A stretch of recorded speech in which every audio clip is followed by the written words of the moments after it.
Você já ouviu falar do estereótipo da mulher na geladeira? Se não ouviu, provavelmente já se deparou muito com ele em filmes, séries, livros, HQs, enfim. Ele é um tropo muito usado na cultura pop. E hoje é sobre ele que eu vou falar por aqui. Mas antes, se você se interessa, por esses estereótipos, por entender melhor os estereótipos, não deixa de se inscrever aqui no canal e assistir toda a playlist sobre o tema. Eu vou deixar ela linkada aqui em cima, ok? O estereótipo da mulher na geladeira, ele acontece quando uma personagem feminina é morta, mutilada, massacrada, machucada, com o único propósito de motivar a narrativa, de um personagem masculino. E colocar, a história desse personagem em andamento. E isso não acontece apenas com as personagens que são secundárias. Personagens importantes dentro da história e até mesmo algumas protagonistas, elas também são personagens colocadas na geladeira. É bem triste, bem desagradável. Em 1999, a escritora de HQs Gayle Simone notou que existia um padrão dentro das histórias em quadrinho de super-heróis. Dentro dessas narrativas, existia uma tendência de matar, violentar, torturar personagens femininas. E tudo isso para ajudar no desenvolvimento dos personagens masculinos, é claro. A Gayle criou esse termo mulheres na geladeira por conta da HQ do Lanterna Verde, em que ele chega em casa e ele encontra a sua namorada morta dentro da geladeira. A partir daí ele fica arrasado e com ódio, e ele resolve se vingar do responsável por essa atrocidade. A morte da namorada dele motiva ele a seguir em frente, se tornando um herói mais forte do que ele era antes. A morte de uma mulher tem um papel importante, para ele como super-herói, para o super-herói que ele é. O interessante para se pensar é que, ele poderia crescer como ser humano e como super-herói sem que uma personagem feminina tivesse que ser massacrada e morta. Mas a escolha narrativa da trama vai pelo caminho do massacre do corpo feminino, o que é extremamente comum dentro da cultura pop, infelizmente. Se você acompanha os vídeos que eu faço por aqui, ou os posts que eu faço lá no Instagram, você deve saber que sempre eu falo do quão problemático é usar a violência contra a mulher como um recurso narrativo. E esse estereótipo da mulher da geladeira, ele ajuda a banalizar esse tipo de violência. O problema não está em retratar a morte ou algum tipo de violência que uma mulher sofra, mas sim usar desse sofrimento, usar o sofrimento feminino como uma forma de motivar um homem. É um recurso barato e ele é extremamente problemático. Se a gente parar para pensar, estereótipos eles são usados frequentemente, para contar histórias. E eles também podem ser analisados como um reflexo da nossa sociedade e vice-versa. Usam estereótipos problemáticos com relação à mulher porque a sociedade trata mulheres de uma forma muito negativa, ao mesmo tempo que o excesso de estereótipos femininos violentos reforçam a maneira super problemática, que a nossa sociedade infelizmente enxerga mulheres. Então, algo tão usado como o estereótipo da mulher na geladeira, ele só demonstra como a nossa sociedade como um todo, ela trata mulheres de forma negativa. Muito antes do tropo ter um nome, o recurso de violentar e matar mulheres para motivar a jornada do protagonista masculino já era comum.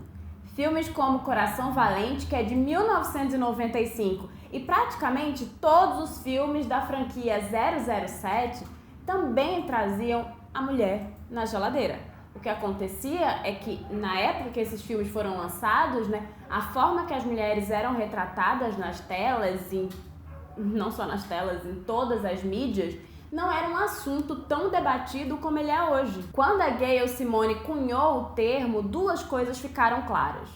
A primeira é que mulheres morriam e sofriam muito mais violência que os homens, muitas vezes servindo como impulso para as narrativas desses personagens masculinos. Segundo, que elas não tinham chance de se recuperar, né, como os protagonistas masculinos eles têm sempre. E quanto mais os anos foram passando, mais filmes foram chegando e mais análises sobre esse tropo, né? Elas chegaram também. Para entender mais sobre tropos, é só ver o vídeo dessa playlist que eu vou deixar aqui em cima, né? Vou deixar aqui.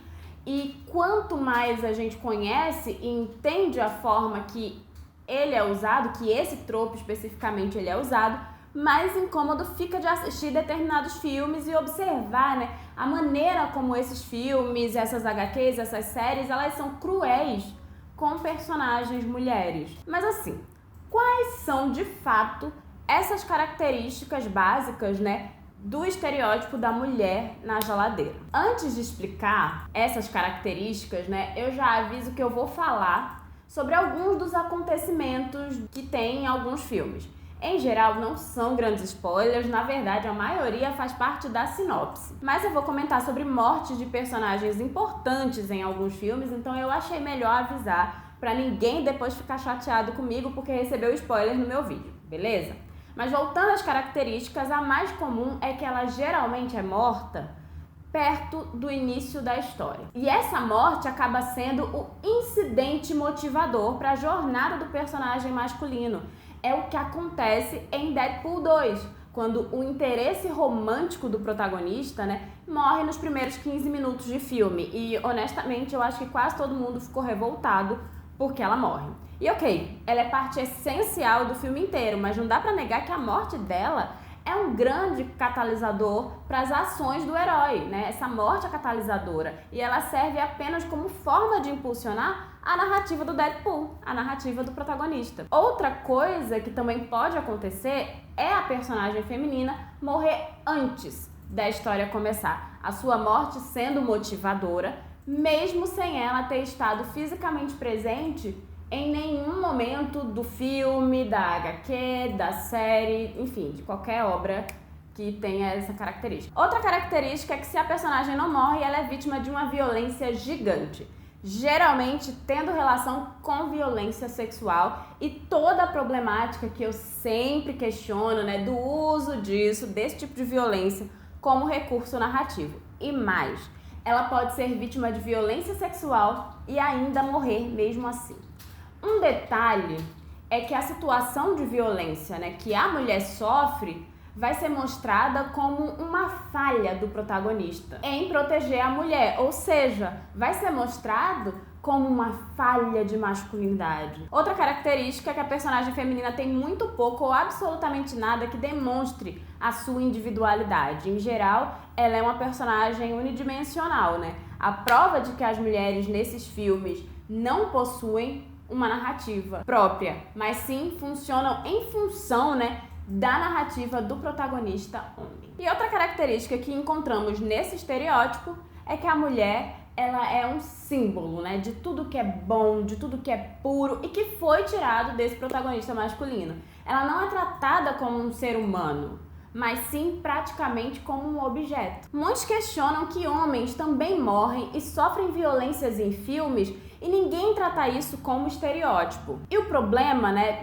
do estereótipo da mulher na geladeira não é o retrato da morte de personagens femininos, nem o fato, né, de um filme, série, livro ou qualquer obra cultural de entretenimento mostrar mulheres sofrendo. O problema, ele está nessas mortes, né, nessas violências serem um mero recurso narrativo cuja única finalidade é motivar um homem. É um recurso que é usado à exaustão e é um recurso barato, é preguiçoso, além dele reduzir mulheres, né, transformando-as em um objeto que pode ser descartado, assim. Muitas vezes fica até parecendo que os roteiristas, né, eles estavam com preguiça de pensar em uma história mais aprofundada, mais interessante para as personagens femininas, porque geralmente não é um recurso que de fato seja necessário dentro da trama. Ainda tem o fato de ser um recurso que traz ideias machistas de que mulheres são apenas complementos dentro das histórias dos homens. É importante que a gente comece a falar sobre isso, que a gente comece a perceber o uso desses estereótipos dentro das narrativas, porque só notando os problemas que esse tipo de recurso traz, né, que a gente pode começar a exigir algum tipo de mudança. E para quem escreve, como eu, é importante também para que a gente, como escritor, não se veja usando esse tipo de recurso dentro das nossas histórias. Mas me conta nos comentários, você já tinha ouvido falar desse estereótipo? E qual obra do entretenimento você se lembra que se encaixa no tropo da mulher da geladeira? Comenta aí embaixo. E é isso. Tchau!